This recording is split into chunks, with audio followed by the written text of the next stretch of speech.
এমন একটা বড় দলটা আসলে আমি মনে করি অগ্রণী ব্যাংক অনেক ভালো টিম। সুপার লিগ খেলার মতো টিম, তারা ডিজার্ভ করে এখানে খেলা। জাস্ট আমাদের আমরা প্রসেসে ছিল ছেলেরা আমাদের যে প্ল্যানে ছিল প্ল্যানে আমরা এগিয়েছি এবং ছেলেরা ভালো খেলেছে এবং সুপার লিগে এসেছে। এটা আসলে অনেক কঠিন, কারণ সিলেকশন কমিটিতে তো আসলে আমরা থাকি না, সিলেক্টররা সিলেক্ট করে দেয় এবং ওই প্লেয়ারদেরকে নিয়ে কাজ করতে হয়। অবশ্যই লিমিটেড নবীন প্লেয়ারই আমরা পাই। যতটুকু পাই এদেরকে নিয়ে আমরা যতটুকু চেষ্টা, সর্বোচ্চ আমাদের চেষ্টা থাকে, এক্সপিরিয়েন্স আমাদের যতটুকু আছে ওটা আমরা তাদেরকে দেওয়ার চেষ্টা করি এবং তারা ওটা মানে এক্সিকিউট করে মাঠে। আর আমার মনে হয় যে এটা টাফ, বাট আমরা আমরা যারা এসেছি নতুন নতুন যারা কোচ এসেছে, আমরা মনে করি যে আমাদের জন্য এতটুকু টাফ না, কারণ আমরা এক্সপিরিয়েন্সটা আমরা শেয়ার করতে পারি ইজিলি। কারণ ইন্টারন্যাশনাল ক্রিকেটটা কীভাবে হয়েছে, কীভাবে খেলা হচ্ছে, কীভাবে টাফনেস হওয়া যায়, আমরা মনে করি যে এভাবে রেডি করাটা আমাদের জন্য ইজি।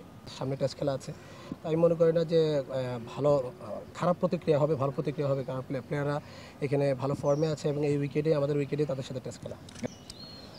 সত্যি কথা কি, আমি তো খেলেছি এদের সাথেও, তাদের সাথে খেলেছি এবং আমি মনে করি আমি অ্যাজ এ টিমমেট হিসেবে তাদের সাথে কাজ করি, আর তারা আমাকে অ্যাজ এ গার্ডিয়ান হিসেবে মনে করে।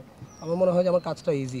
অবশ্যই কোনো ড্র না এই ম্যাচ, জিম্বাবুয়ের সাথে আমরা অবশ্যই জেতার আশা করি। 2000 সাল থেকে এখন পর্যন্ত আমরা টেস্টে কিন্তু তেমন একটা এগোতে পারি নাই, বাট আমরা মনে করি যে টিম হয়েছে বাংলাদেশ টিম, যেভাবে প্লেয়াররা এগোচ্ছে, অবভিয়াসলি জিম্বাবুয়ের সাথে সিরিজ অমিতের জায়গাটা একটা দেখতে হবে যে ওই জায়গায় ডিজার্ভিং কোনো প্লেয়ার আছে কিনা। আপনি যদি দেখেন নাম্বার 3 থেকে এখানে মমিনুল খেলতেছে, ও পারফর্মার।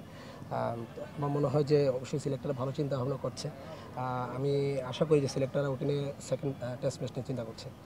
অমিত অবশ্যই সামনে আসবে, সামনে টিমের খেলা আছে, এগুলো ভালো খেলুক, আমি মনে করছি আসবে। অবশ্যই আমি মনে করি যে যারা ইয়াং, যারা পারফর্ম করছে কনসিস্টেন্টলি, তাদেরকে অবশ্যই সুযোগটা দেওয়া উচিত ড্রেসিং রুম শেয়ার করার জন্য। এবং আমি যতটুকু সিলেক্টরদের সাথে আলাপ করেছিলাম, তারা তারা তাদেরকে নিয়ে চিন্তা ভাবনা করছে এবং আমি আশা করি যে হয়তো ফার্স্ট টেস্ট না হলেও অমিত হাসানকে সেকেন্ড টেস্ট নিয়ে তারা ড্রেসিং রুমে টেস্ট শেয়ার করবে। খুব কঠিন প্রশ্ন ভাই। তৌহিদুলের জিনিসটা আমি দেখি নাই, পরে আমি শুনেছি যে ও এরকম করে কথা বলেছে। যেহেতু সে বলেছে, তা এটা তার একান্ত আসলে একান্ত ব্যক্তিগত মত। প্রত্যেকটা পার্সন প্রত্যেকটা তার রেসপেক্টেবল জায়গা আছে, আমরা সম্মান করি প্রতিটা জায়গায় যে যারা যা কাজ করছে। এবং ইভেন আপনি যদি আম্পায়ার না, যারা স্কোরিং করছে তারাও তো ইন্টারন্যাশনাল স্কোরার, তো আমরা রেসপেক্ট করি প্রত্যেকটা মানুষকে। সাদমান অবভিয়াসলি খুব ভালো একটা টেস্ট প্লেয়ার।